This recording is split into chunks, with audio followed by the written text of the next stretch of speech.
Living every day in the quiet hum of domesticity, I thought I understood the rhythm of our lives, me, a housewife in my 40s, returning every evening from a part-time job that I took after a long hiatus since the birth of our first daughter.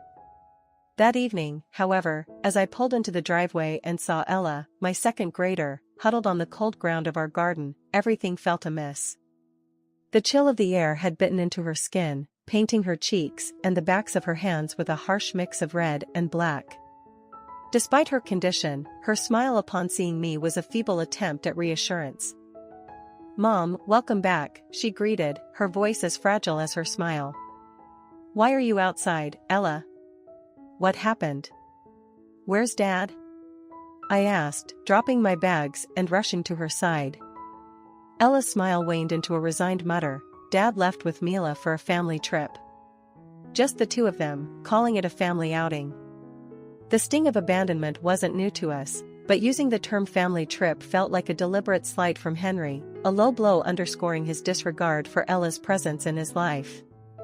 Henry has always underestimated me, considering me just a weak woman, struggling with the modest income from my part-time job. But in moments like these, a mother's resolve becomes her strength. A father who could so easily dismiss his daughter was no father she needed. As I sat down next to Ella, trying to warm her with my body and spirit, I reflected on the dynamics within our household. My return to work had been a gateway to the world again, a world I had stepped away from for the nurturing of our home. It felt good to engage with adults again, to be seen and heard outside the confines of motherhood. Earlier that day, Ella, perhaps sensing my fatigue, had taken it upon herself to prepare dinner. "Mom, I made dinner," she had proudly announced upon my return, a spark of responsibility in her young eyes. The joy of this small declaration was palpable, making my heart swell with pride. However, the peace was soon shattered by Henry's arrival. His voice boomed through the house as he criticized the evening's meal, which was indeed a bit bland. "Yuck, what's this meal? It's terrible. The flavor is too bland, terrible. Who can eat this? It's trash." Knowing Ella had prepared the meal and wishing to shield her, I intervened. "Today's meal was made by Ella." My voice was steady, masking the trembling anger within. Yet, Henry, unfazed, continued his tirade, spewing insults that were too harsh for a child's ears. "Hey, Henry, stop it," I finally snapped, my patience wearing thin. "Why are you angry? I just spoke the truth." "I'm not in the wrong," Henry retorted, oblivious to the hurt reflected in Ella's eyes. Ella bit her lip, glaring at her father. Her look was one of hurt, betrayal even, as Henry rebuked her further. "Hey, you think it's okay to make that face at your parents? You're really insolent, not cute at all." The hurt from his words cut deeper than the winter cold. In these moments, I realized the full extent of the emotional turmoil Henry could inflict on us, especially on a child as sensitive and observant as Ella. My role wasn't just to be a provider or a caretaker, but a protector, shielding my children from the harshness their own father could bring into our home. As I stood there, the sting of Henry's words still fresh, accusing me of having lost my worth as a woman because of a simple meal, my mind was on the brink of shouting back.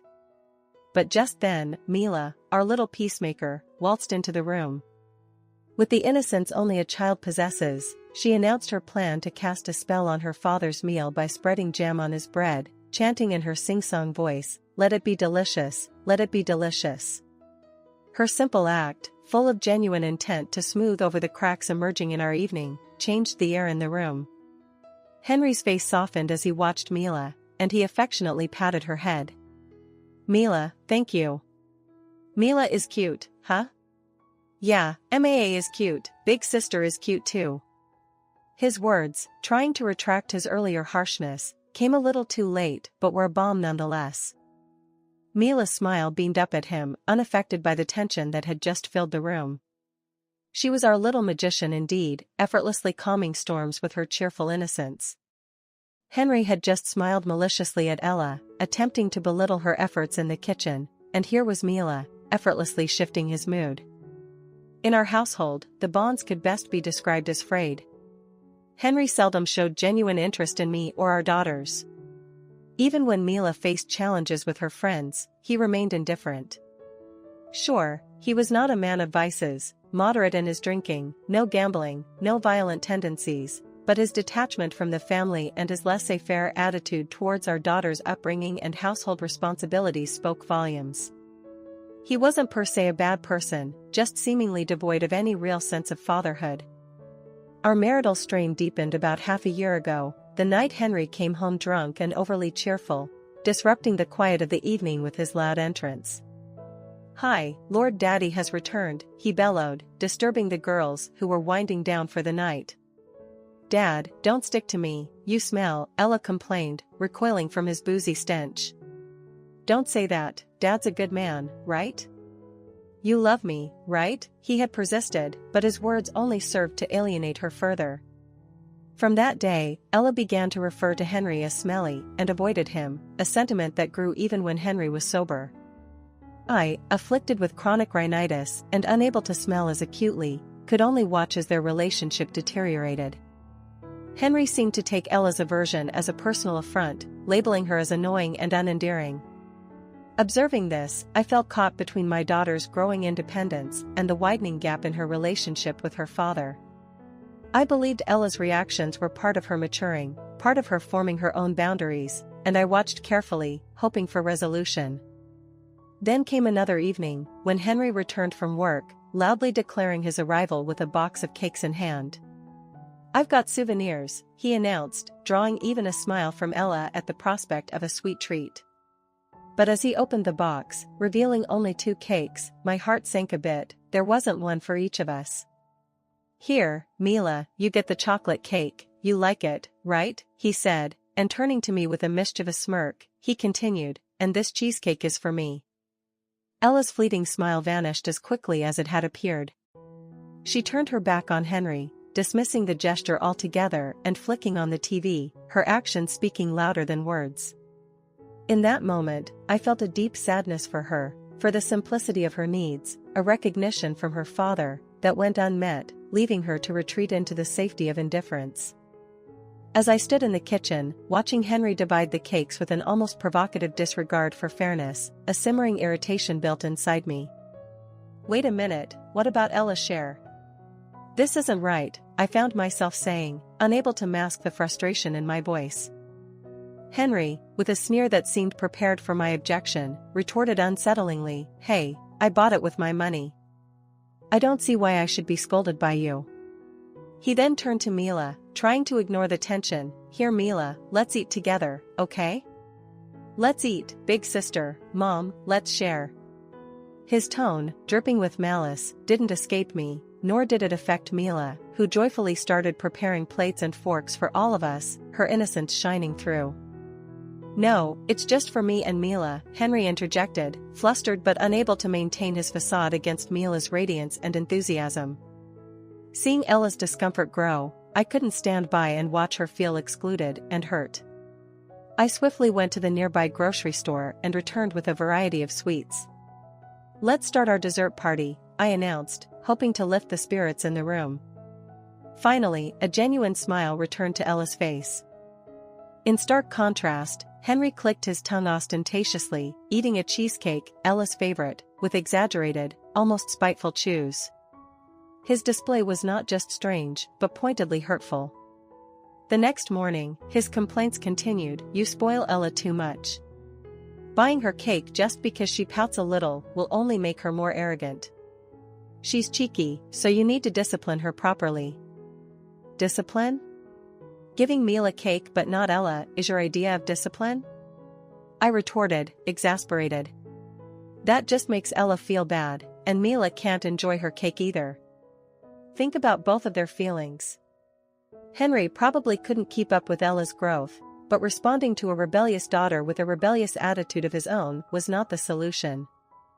Henry needed to realize his role. "You're a father, Henry," I stated firmly. He slammed his hand on the table, his frustration palpable. "Yeah, I am a father. My child shouldn't be disrespecting me. It really pisses me off when she glares at me all the time." His voice raised, sounding less like a parent and more like a petulant teenager. So annoying, really so annoying. You and Ella are both so annoying. I wish you'd just disappear, Henry blurted out, the harshness of his words cutting through the morning air. His outburst was more fitting for a son caught in the throes of rebellion than a father. Disappear? What are you saying, are you sane?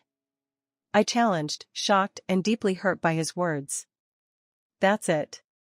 Talking to you is a waste of time. I've got to work now. You know, unlike you, I'm busy. If you want to keep talking, pay me $10 for 3 minutes. Should you work part-time, you can afford $10, right? His laughter following the suggestion was cruel, mocking. The financial disparity between us. Part-time pay is what, about $8 an hour? Wow, with that stance, you dared to complain to me.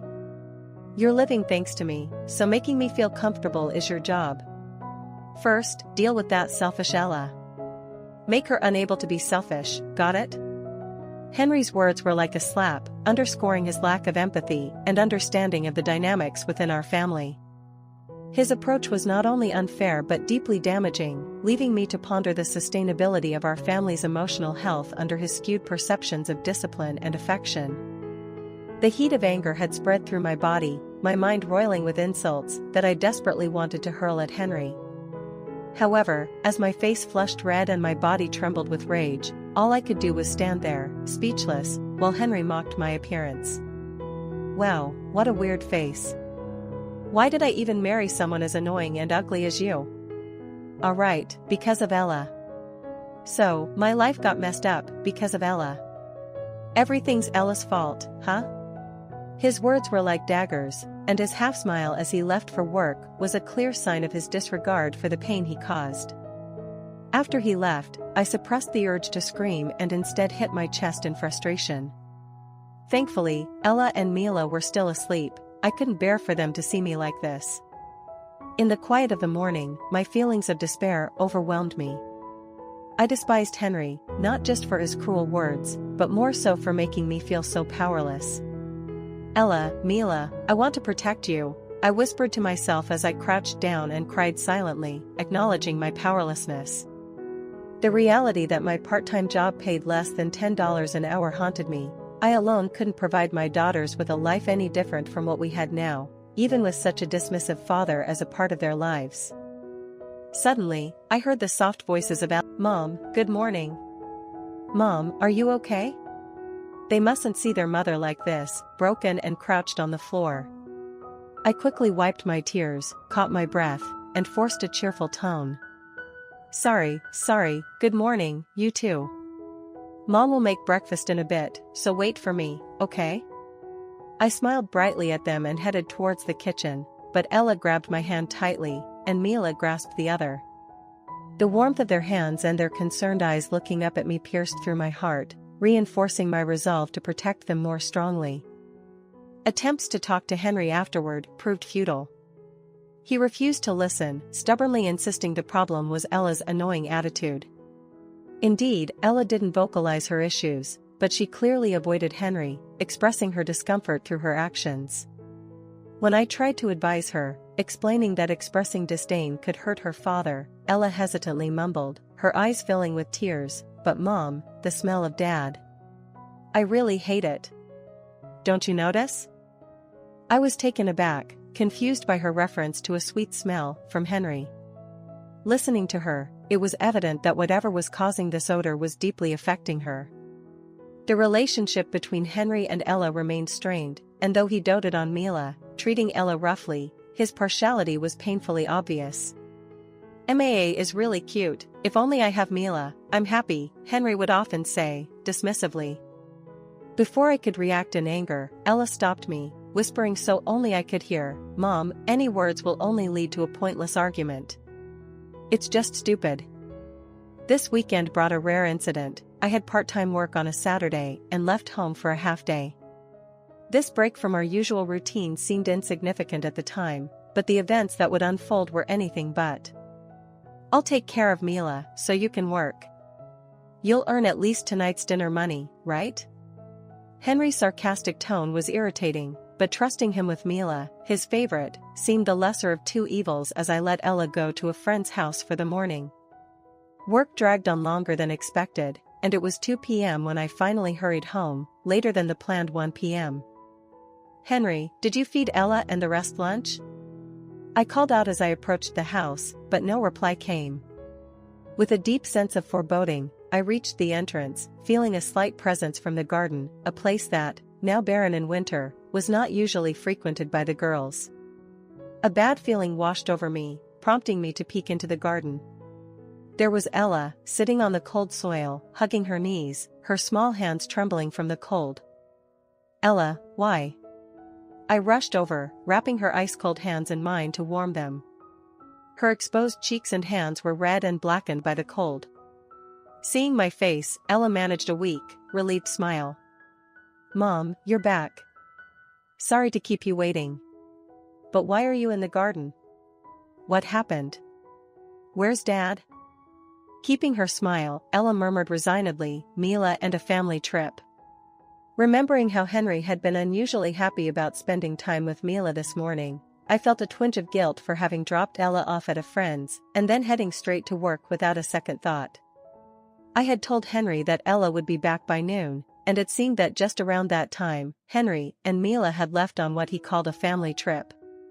Announcing it as such, especially when it deliberately excluded Ella, seemed like a malicious act filled with ill intent. To leave you out in the cold without even unlocking the house. "What do they think of your existence, Ella's life?" I murmured, my voice thick with emotion. Sorry, it must have been cold." "It's okay now," I reassured her as I hugged Ella tightly on the damp, cold soil. She finally let her tears fall. Seeing Ella's sad smile and her tears was heartbreaking.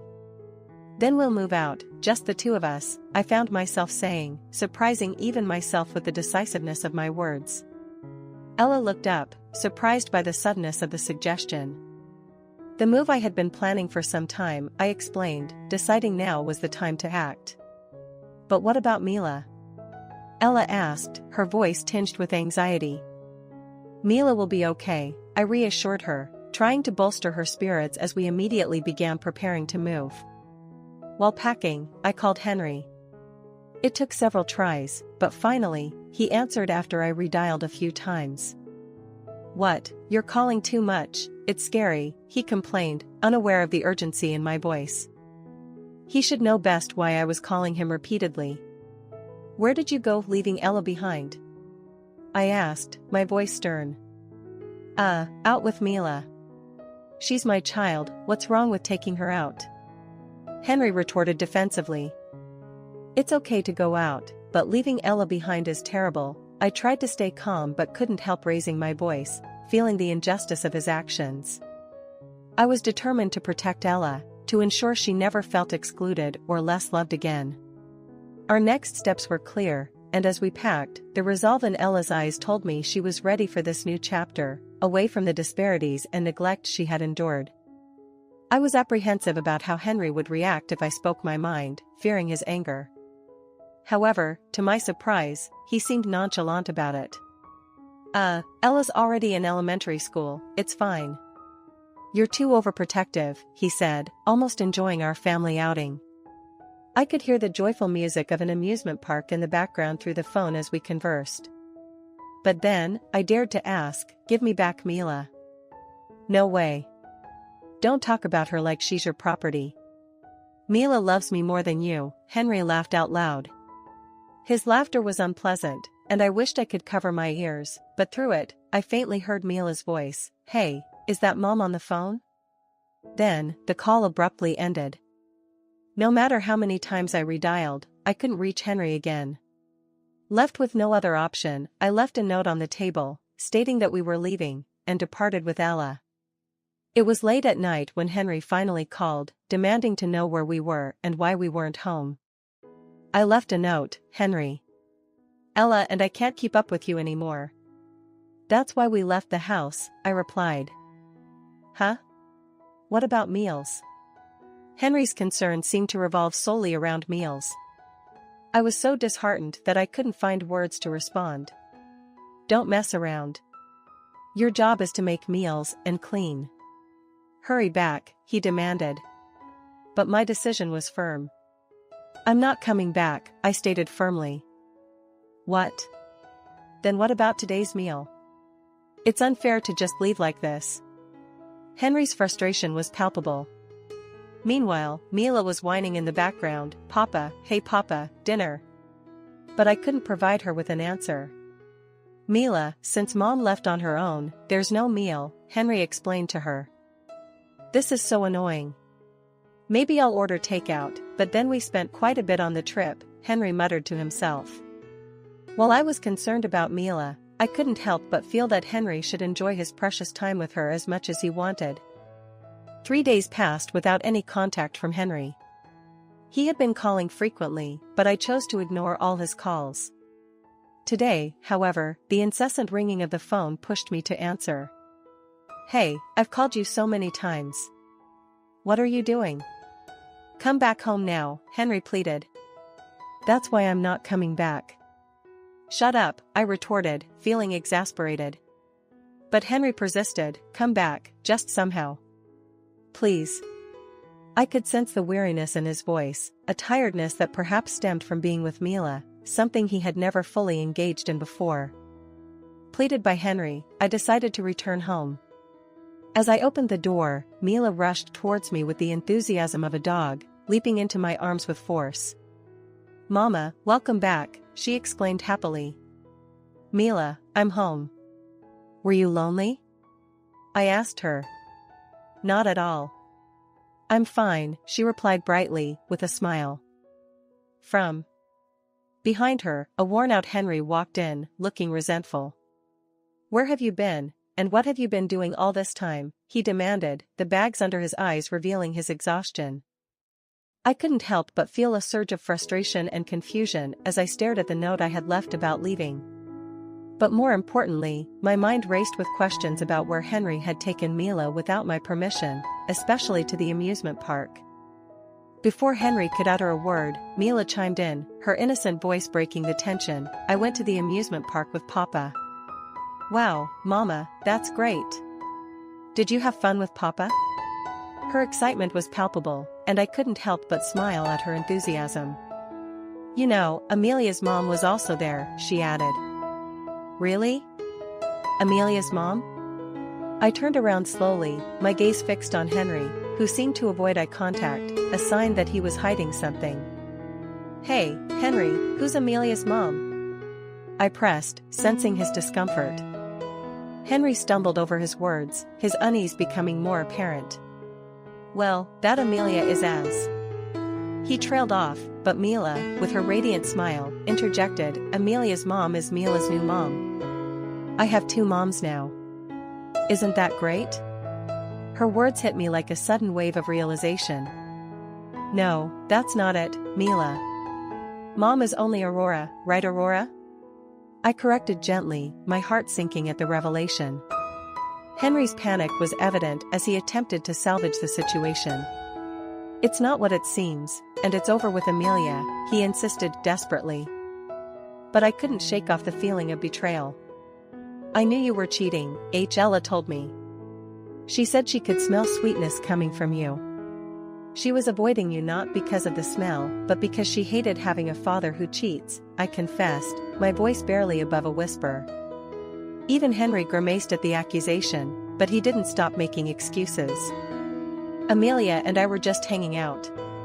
It wasn't anything serious, and it's really over with her. Tell Ella it was a misunderstanding. So, no divorce, he pleaded. Just 3 days ago, he had taken Mila on what seemed like a fake family trip.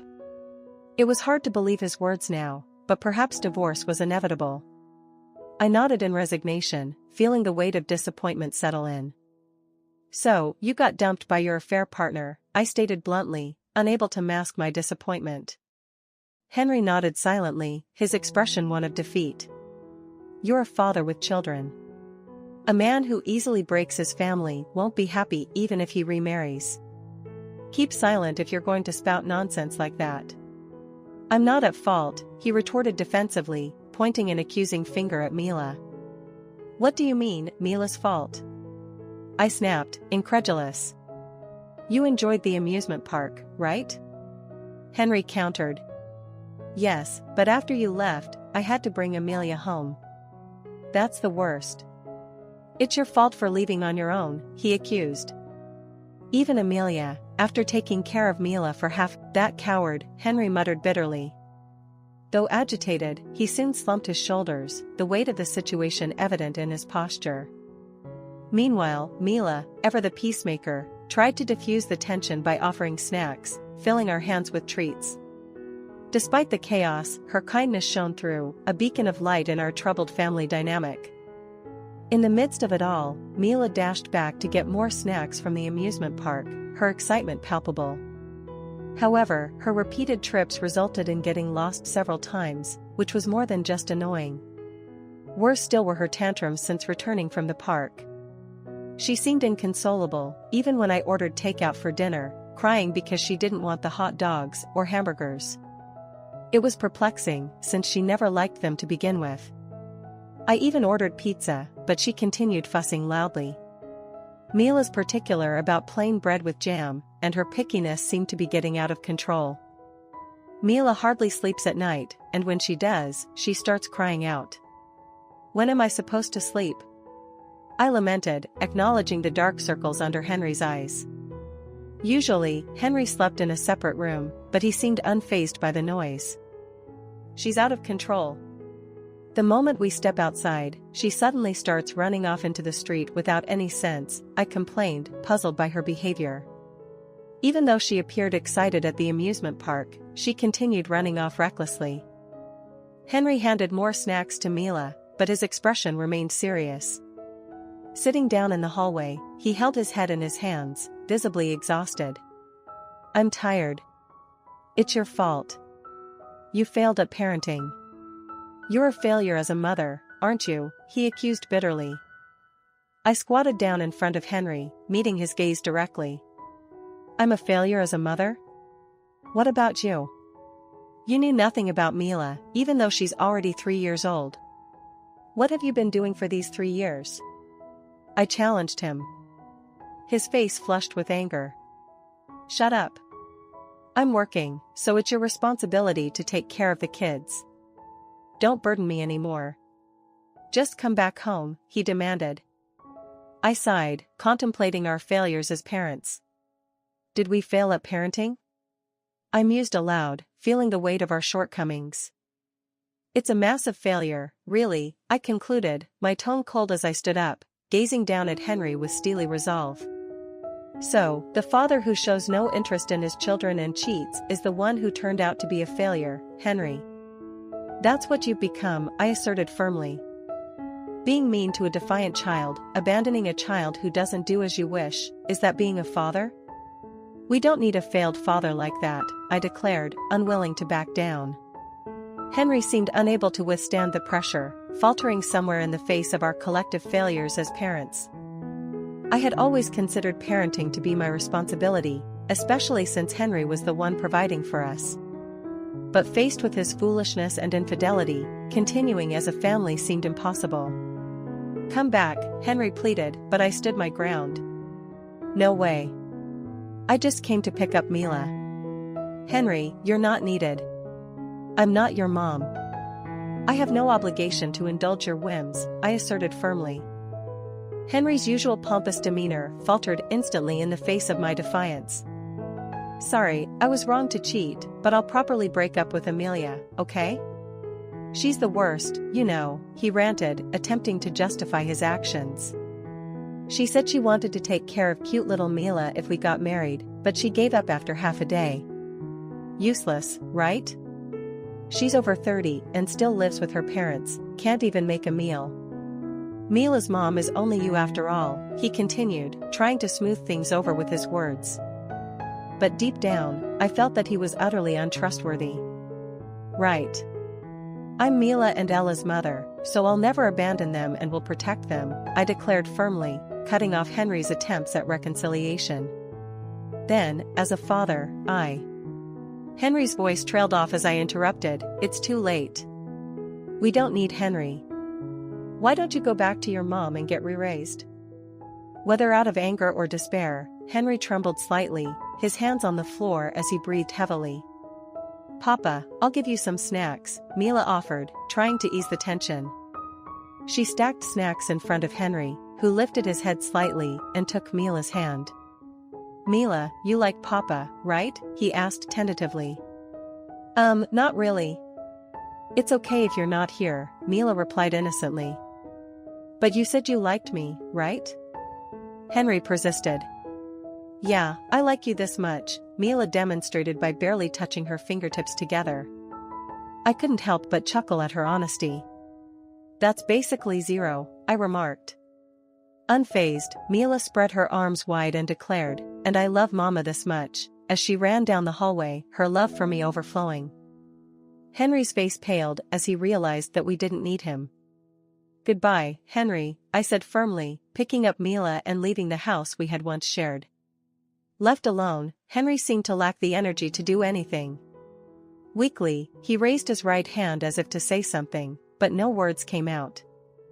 As I left, Henry seemingly had no choice but to call back his affair partner, Amelia. With the troublesome child gone, there was nothing to disrupt their relationship. I learned about their rekindled romance from the mom friends living nearby, who were surprised to see a woman they didn't know entering and exiting my house. The rumor quickly spread throughout the neighborhood and even reached Henry's company. About a month after I left, when I contacted Henry by phone, his voice overflowed with joy. "Oh, Aurora. Long time, have you been well? Missed me since I wasn't around," he exclaimed, seemingly oblivious to the pain he had caused. I had been waiting for a call from Henry, even though he was living with his affair partner. How do you know?" he stammered, caught off guard. But his attempt to deceive me fell flat when I confronted him. "No, but I kicked her out," he lied, and I saw through it immediately. "You were dumped by your affair partner, weren't you?" I pressed, sensing his discomfort. It seemed the rumor of being cheated on and abandoned by his wife made it difficult for Henry to stay at his company, and he ended up resigning. He probably thought he would find a new job quickly, given his capabilities at work. "Don't act so high and mighty when you're unemployed," his affair partner taunted him during a heated argument in front of their house, as I learned from the aforementioned mom friends. "Probably you just ran away from an uncomfortable workplace but couldn't find another job, right?" she accused. Henry fell silent, unable to defend himself. Yet, at home, he strutted around, not even bothering to carry his used dishes to the kitchen. "I gave you a chance to grow. By telling you that you were a failure, but you couldn't improve," I stated matter-of-factly, my voice devoid of emotion. "Sign the divorce papers I sent before quickly." There was no reason to keep in touch with Henry except to sever ties.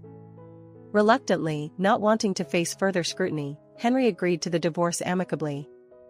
We got a lawyer involved and received a proper settlement for alimony and division of property, ensuring that my daughters and I wouldn't have trouble living for the foreseeable future.